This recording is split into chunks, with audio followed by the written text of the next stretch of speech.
Hello students and welcome once again in today's class, and this is the video part 5th of French lesson chapter 1st from class 9th in history। ठीक है, तो देखो पिछले जो 4 videos हमने बनाए हैं उसके कंक्लूजन पे हम यहाँ तक ये देख चुके हैं कि किस तरह से थर्ड ईस्ट स्टेट के अंदर जो आपके मिडिल क्लास फैमिली के जो लोग थे उन्होंने किंग लुईस 16 के खिलाफ लड़ाई लड़ी, लड़ाई लड़ने के बाद वो लड़ाई को जीते भी, और जिसके बाद फाइनली किंग लुईस 16 को मिडिल मैन के द्वारा बनाए गए नेशनल असेंबली को एक्सेप्ट करना पड़ा। और जब किंग लुईस 16 ने मिडिल मैन के द्वारा बनाए गए नेशनल असेंबली को एक्सेप्ट कर लिया, तो उसके बाद उन्होंने क्या किया कि जो आपके मिडिल क्लास के लोग थे उनके नेशनल असेंबली ने कॉन्स्टिट्यूशन बनाना चालू कर दिया था। ठीक है, ये हमने लास्ट क्लास में देखा था, मतलब लास्ट क्लास में हम ये देख चुके हैं जो लुईस किंग 16 है वो हार चुका है एंड मिडिल क्लास के जो लोग हैं वो जीत चुके हैं। ठीक है, और जीतने के बाद उन्होंने अपने नेशनल असेंबली जो बनाया था उसके अंदर कॉन्स्टिट्यूशन बनाना चालू करते हैं। तो अब हम ये देखते हैं, देखो हमने ये तो देख लिया कि जो किंग लुईस 16 है वो हार मान जाता है, और हार मानने के बाद वो क्या करता है, वो बोल देता है कि ठीक है आज से नेशनल असेंबली जो मिडिल क्लास के द्वारा बनाई जा रही है उसी को हम मानेंगे। यहां तक ये बात होती है जो हमें समझ में आ गया। अब देखो, तो अभी तक ये हमें पता है कि यहाँ पे जो आपका फ्रांस है, फ्रांस के अंदर किसका राज है, फ्रांस के अंदर आपका मोनार्की का राज है। मोनार्की का मतलब बेसिकली क्या होता है आपका, मोनार्की का मतलब ये कि जो राजा का बेटा राजा बनेगा, राजा का बेटा राजा बनेगा, वो सिस्टम यहाँ पे है। जैसे किंग लुईस 16 था आपका, ठीक है, किंग लुईस 16 भी आपका एक ऐसी फैमिली से बिलोंग करता था जो कि क्या था, जो कि आपका मोनार्की था। ठीक है, तो इसलिए राजा का बेटा राजा, राजा का बेटा राजा और राजा का बेटा राजा बनता जाता है। ठीक है, और उस कंट्री के अंदर वही कॉन्स्टिट्यूशन होते हैं, वही नियम कानून कायदे होते हैं जो कि राजा चाहता है। बट जब से मिडिल क्लास के लोगों ने रिवॉल्यूशन करना चालू किया है तभी वो रिवॉल्यूशन जीत चुके हैं, और फाइनली किंग जो लुईस 16 वो हार मान चुका है। तो अब पहले जो यहाँ पे सिस्टम था ना मोनार्की का सिस्टम, वो मोनार्की सिस्टम अब खत्म हो जाएगा, अब एक नया सिस्टम बनेगा। तो अब जो नया सिस्टम फ्रांस के अंदर बनना जा रहा है आफ्टर एबोलाइजिंग द मोनार्की, तो वो नया सिस्टम क्या होने वाला है, उस नए सिस्टम के अंदर किस तरह से कानून लगेंगे, कानून अप्लाई किए जाएंगे और किस तरह से नई नई चीजें होंगी, वो हम इसके अंदर पढ़ेंगे। ठीक है, तो लेट्स स्टार्ट टुडेज क्लास। तो देखो यहाँ का जो टॉपिक है उस टॉपिक का नाम आपका क्या लिखा हुआ है, यहाँ पे लिखा हुआ है आपका फ्रांस बिकम कॉन्स्टिट्यूशनल मोनार्की। ठीक है, देखो फ्रांस बिकम कॉन्स्टिट्यूशनल मोनार्की का मतलब बेसिकली यहाँ पे क्या है, देखो एक तो होता है आपका वर्ड मोनार्की। ठीक है, देखो ध्यान रखना, मोनार्की का मतलब अलग होता है और कॉन्स्टिट्यूशनल मोनार्की का मतलब अलग होता है। तो पहले हम मोनार्की का मतलब समझते हैं, वैसे हालांकि हम डिस्कस कर चुके हैं what is the meaning of monarchy, but एक बार दोबारा देख लेते हैं। मोनार्की का मतलब क्या होता है, एक ऐसी कंट्री जिसके अंदर एक पर्सन किंग बनता है और वही उस कंट्री के सारे नियम कायदे कानून बनाता है अकेला, सोल, ये आपको ध्यान रखना है। और जो अगला किंग बनता है या फिर अगला जो हेड बनता है उस कंट्री का वो उसका बेटा बनता है, फिर अगला जो हेड बनता है वो उसका बेटा बनता है। इस तरह से एक आपका मोनार्की काम करता है, और जिस कंट्री के अंदर मोनार्की का राज होता है उसके अंदर वही कायदे कानून नियम होते हैं जो ये मोनार्की यानी कि जो राजा चाहता है। तो इसी सिस्टम को क्या बोलते हैं, इसी सिस्टम को मोनार्की बोलते हैं। तो जहां पे मोनार्की सिस्टम होगा वो अच्छा नहीं होगा, क्यों, क्योंकि जो एक पर्सन होगा जो उसका मन करेगा वो वही करेगा। ठीक है, तो इस वजह से दिक्कत हो सकती है, तो इसी को मोनार्की कहते हैं। लेकिन देखो अब हमने ये तो पढ़ लिया कि जो फ्रांस है वो अभी तक कैसा था, अभी तक मोनार्की सिस्टम के ऊपर चल रहा था। जब से आपके मिडिल क्लास के लोगों ने रिवॉल्यूशन चालू किया है तब से आपका लास्ट में मोनार्की हट गया, और मोनार्की के बाद एक नया कॉन्स्टिट्यूशन अप्लाई हुआ, एक नया सिस्टम अप्लाई हुआ गवर्नमेंट का, जिसे हम कहते हैं कॉन्स्टिट्यूशनल मोनार्की। अब ये कॉन्स्टिट्यूशनल मोनार्की क्या होता है ये समझो। देखो मोनार्की तो हमें समझ में आ गया, कॉन्स्टिट्यूशनल मोनार्की का मतलब ये होता है भाई एक कंट्री, उस कंट्री के अंदर जो किंग पहले हेड था ना वो अभी भी हेड रहेगा। मतलब एक ऐसी कंट्री जिसके अंदर हेड पहले मोनार्की था, अभी भी हेड मोनार्की ही रहेगा। लेकिन पहले मोनार्की कैसे काम करता था, पहले किंग कैसे काम करता था, अपने मन से काम करता था, उसका जब जैसा मन करता था वो तब वैसा काम ही करता था, तब वैसे ही कायदे कानून नियम जैसा उसका मन करता था वो वैसा ही काम करता था, वो होता है आपका मोनार्की। लेकिन कॉन्स्टिट्यूशन मोनार्की के अंदर क्या होगा कि हेड आपका किंग लुईस 16 ही होगा, अभी भी आपके पूरे कंट्री का, पूरे फ्रांस का हेड जो होगा वो किंग लुईस 16 ही होगा। बस फर्क इस बार ये होगा कि किंग लुईस 16 जो काम करेगा ना वो काम उस नेशनल असेंबली के द्वारा बनाए गए कानूनों को ध्यान में रखकर करेगा। मतलब अपने मन से वो कोई भी काम अब आपका नहीं कर सकता है। मतलब पहले किंग का मन करता था ना कि उसका टैक्स बढ़ाने का मन किया तो उसने टैक्स बढ़ा दिया, और उसका टैक्स घटाने का मन किया तो उसने टैक्स घटा दिया। लेकिन अब वो वैसा ही काम करेगा जो कॉन्स्टिट्यूशन में लिखा होगा। और कॉन्स्टिट्यूशन कौन बना रहे हैं, कॉन्स्टिट्यूशन आपके मिडिल क्लास के लोग बना रहे हैं, जो कि आपका जिन्होंने अपने आप को क्या अनाउंस कर दिया, नेशनल असेंबली अनाउंस कर दिया है। तो कॉन्स्टिट्यूशन मोनार्की का मतलब बेसिकली यही होता है कि एक कंट्री के अंदर जो हेड रहेगा वो अभी भी किंग रहेगा, लेकिन वो किंग काम उसके अकॉर्डिंग ही करेगा जो कि वहां उस कंट्री के कॉन्स्टिट्यूशन के अंदर लिखा हुआ है, अपने मन से वो कोई भी काम नहीं करेगा। इसी को हम कॉन्स्टिट्यूशनल मोनार्की कहते हैं। तो अब देखो थोड़ा और अच्छे से हम समझेंगे डीपली कॉन्स्टिट्यूशनल मोनार्की कैसे काम करता है। तो देखो इसमें पहला पॉइंट क्या कहता है, पहला पॉइंट इसके अंदर यही कहता है the national assembly completed the draft of constitution in 1791। अगर आपको याद हो तो फ्रांस का जो कॉन्स्टिट्यूशन बनना चालू हुआ था वो आपका 1789 में चालू हुआ था, जब 20 जून को इन मिडिल क्लास के लोगों ने अपने आप को नेशनल असेंबली घोषित किया था, तब इनका कॉन्स्टिट्यूशन बनना चालू हुआ था। और 1789 में जब कॉन्स्टिट्यूशन बनना चालू हुआ तो इन्होंने अपना कॉन्स्टिट्यूशन खत्म कब किया बनाना, 1791 में, मतलब लगभग 2-2.5 सालों के अंदर इनका कॉन्स्टिट्यूशन बन गया। ये आपको ध्यान रखना है फ्रांस के अंदर। नेक्स्ट पॉइंट कहता है these power were not limited to the monarchy now but separated and assigned to different institution which are legislature, executive and judiciary which made France a constitutional monarchy. अब देखो इस point के अंदर क्या कहता है, इस पॉइंट के अंदर आपको यही बताता है कि अब जो फ्रांस है वो किस तरह से काम करेगा। पहले तो किंग के अकॉर्डिंग काम करता था, किंग का जैसा मन करता था वो वैसा काम करता था, लेकिन अब कुछ अलग तरीके से काम करेगा फ्रांस। कैसे, वो हम देखते हैं। देखो इसके अंदर क्या लिखा हुआ है, इसके अंदर लिखा हुआ है these power were not limited to the monarchy now. पहले जो पावर्स थी वो सिर्फ और सिर्फ एक पर्सन यानी कि मोनार्की के हाथ में, किंग के हाथ में थी, बट कॉन्स्टिट्यूशन बनने के बाद ये पावर्स जो है आपकी सिर्फ और सिर्फ मोनार्की के हाथों में नहीं रहेंगी। ये बात कहता है। दूसरा कहता है separated and assigned to different institution which are legislative, executive and judiciary. मतलब जो काम पहले किंग अकेला करता था ना, अब वो काम किंग अकेला नहीं करेगा, बल्कि उसके कामों को अलग अलग लोगों में, अलग अलग इंस्टीट्यूशन में बांट दिया जाएगा, जिसका नाम लेजिस्लेचर है, एग्जीक्यूटिव है और जुडिशरी है। अब जिसके अंदर लेजिस्लेचर का काम क्या होता है हमने पहले ही देख लिया, एग्जीक्यूटिव का काम क्या होता है हमने पहले ही देख लिया, और जुडिशरी का काम क्या होता है वो हमने पहले ही वीडियोस में देख चुके हैं। एक बार मैं दोबारा आपको बता देता हूं। लेजिस्लेचर का मतलब ये होता है कि एक कंट्री के लिए, वहां की कंट्री के लोगों के लिए नए नियम, कायदे, कानून, रूल, कॉन्स्टिट्यूशन बनाना। एग्जीक्यूटिव का काम होता है कि आपका लेजिस्लेचर में जो नए नए कॉन्स्टिट्यूशन बने हैं, नए नए रूल्स रेगुलेशन बने हैं, उसको पूरे कंट्री के अंदर अप्लाई करवाना, ठीक है। और जुडिशरी का काम ये होता है कि भाई जो नए नियम, कायदे, कानून बनाए गए हैं और अप्लाई कराए गए हैं, वो चेक करना है कि उस कायदे कानून को तोड़ तो नहीं रहा, और जो तोड़ रहा है उसको दंड देना, वो काम होता है जुडिशरी का। तो पहले ये सारा का सारा काम किसके हाथ में था, जब मोनार्की सिस्टम था, तो ये सारा का सारा काम सिर्फ किंग के हाथ में था, मोनार्की के हाथ में था, ठीक है। लेकिन जैसे आपका कॉन्स्टिट्यूशन बना तो ये सारा काम अलग अलग लोगों में बट गया, अलग अलग इंस्टीट्यूशन में बट गया, जिसको हम लेजिस्लेचर, एग्जीक्यूटिव और जुडिशरी कहते हैं। अब देखो ये लेजिस्लेचर कैसे काम करता है, एग्जीक्यूटिव कैसे काम करता है, जुडिशरी कैसे काम करता है। मतलब ये लेजिस्लेचर है तो आपकी एक बॉडी, लेकिन इसके अंदर कौन कौन से लोग होंगे, कौन से लोग आ सकते हैं, नहीं आ सकते हैं। इस तरह से एग्जीक्यूटिव में कौन से लोग आ सकते हैं, नहीं आ सकते हैं, या जुडिशरी में कौन से लोग आ सकते हैं, नहीं आ सकते, वो अभी हम आगे देखेंगे, ठीक है।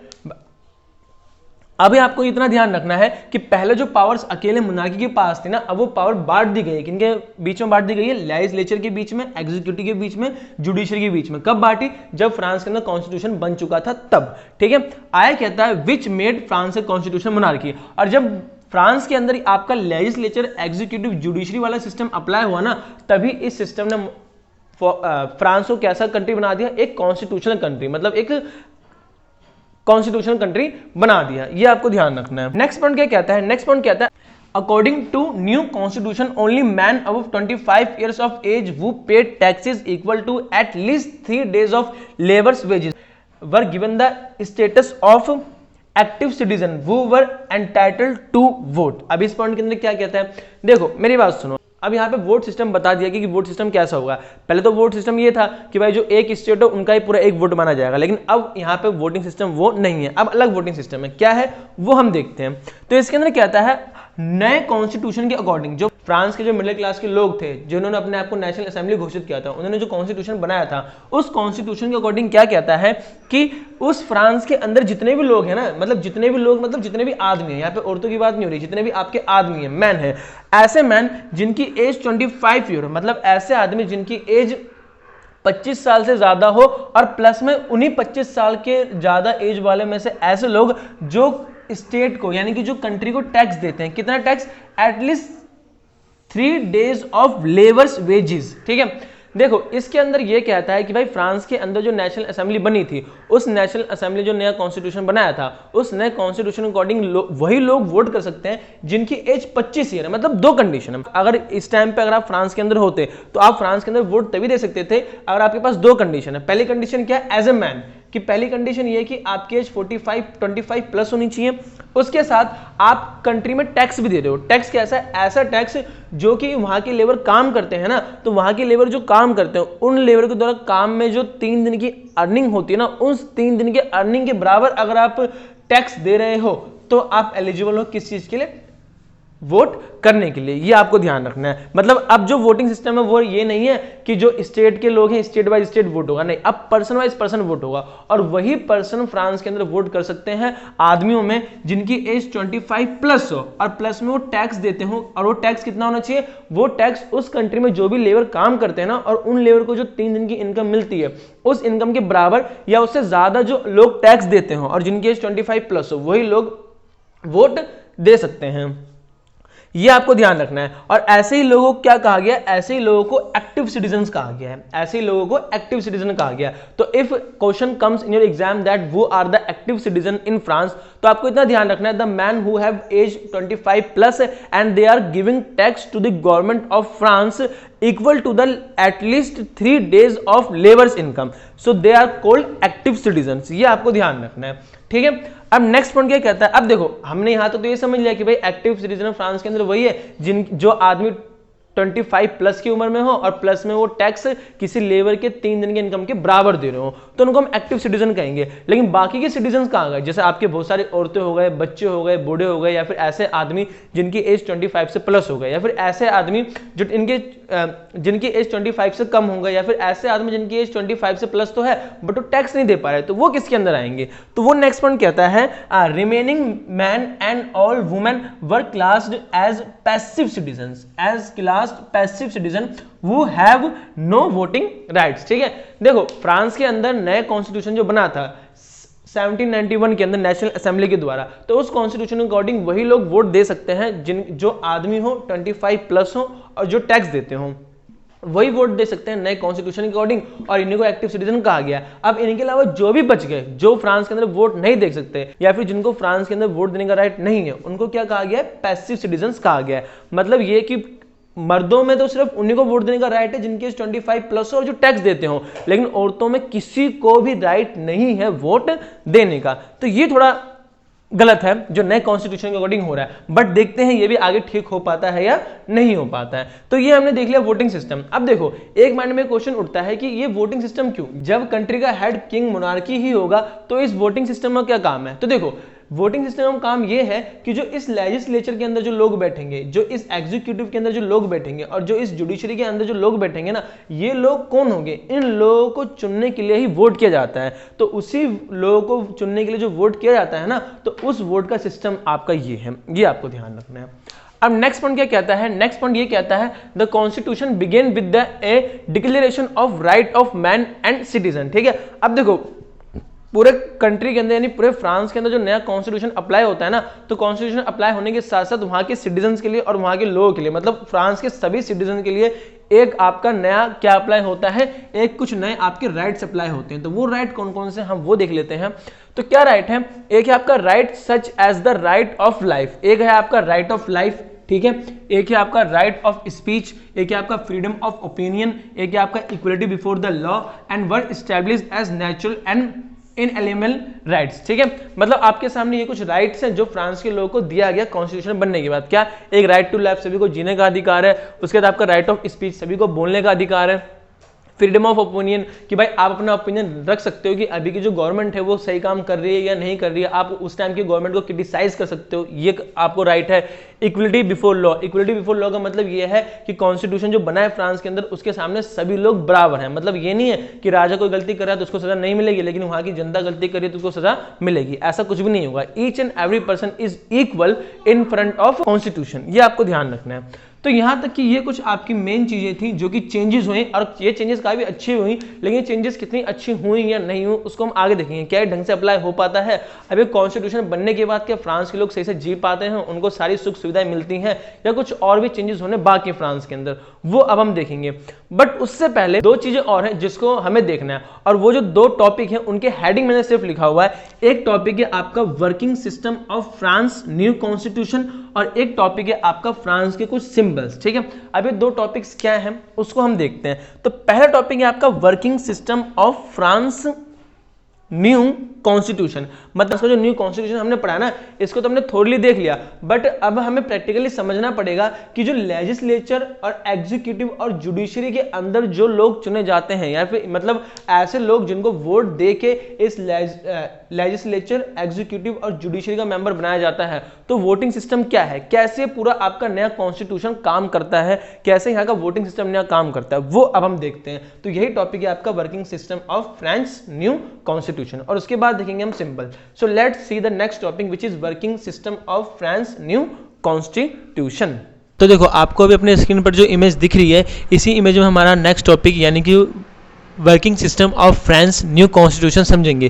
तो देखो इस इमेज के अंदर सबसे नीचे आप देख सकते हो यहाँ पे आपके दो सिटीजन दिख रहे हैं, जो कि आपका एक एक्टिव सिटीजन है और एक आपका पैसिव सिटीजन है। तो मैंने आपको पहले ही बता दिया, जो फ्रांस की पॉपुलेशन थी उनको दो पार्ट में बांट दिया था वोटिंग करने के लिए, जिसमें से एक पार्ट आपका एक्टिव सिटीजन था और एक पार्ट आपका पैसिव सिटीजन।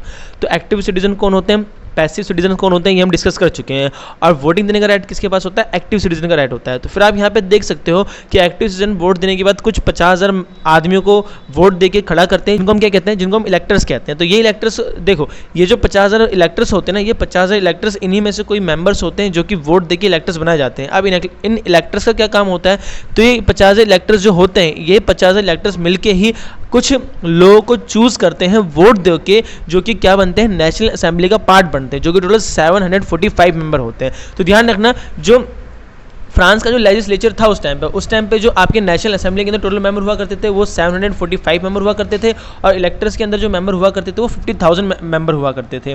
तो फ्रांस के अंदर जितने भी एक्टिव सिटीजन्स थे, जो कि आपके 4 मिलियन थे आउट ऑफ 28 मिलियन, तो ये 4 मिलियन एक्टिव सिटीजन वोट दे के 50,000 लोगों को चूज करते थे, जो कि इलेक्टर्स कहलाते थे। और ये 50,000 लोग मिलके वोट देके 745 मेंबर को चूज करते थे, जो कि नेशनल असेंबली कहलाते थे। और इन्हीं नेशनल असेंबली का काम क्या होता है, कॉन्स्टिट्यूशन बनाना होता है, और यही क्या होते हैं, यही आपके लेजिस्लेचर कहलाते हैं। अब हम बात करते हैं एग्जीक्यूटिव की। तो एग्जीक्यूटिव में कौन होते हैं, तो एग्जीक्यूटिव में बेसिकली आपका किंग होता है और किंग के कुछ मिनिस्टर्स होते हैं। अब ये इन किंग और मिनिस्टर्स का ही काम होता है कि लेजिस्लेचर के अंदर जो नेशनल असेंबली आपके जो भी नए कॉन्स्टिट्यूशन बना रहे हैं, उन कॉन्स्टिट्यूशन को पूरे कंट्री के अंदर अप्लाई करवाने का काम किसका होता है, तो ये काम भी एग्जीक्यूटिव के अंदर बैठे मिनिस्टर्स एंड राजा का ही होता है कि वो लेजिस्लेचर ने जो कानून बनाया है उसको पूरे कंट्री यानी फ्रांस के अंदर अप्लाई किया जाए, लागू करवाया जाए। उसके अलावा आप यहाँ पे देख सकते हो कि यहाँ पे आपका 2 एरो बना हुआ है जो कंट्रोल को दिखाता है। तो ये कंट्रोल आपका ये बताता है कि लेजिस्लेचर के अंदर जितने भी आपके मेंबर होते हैं ना, यानी कि आपका नेशनल असेंबली के अंदर जितने भी मेंबर होते हैं,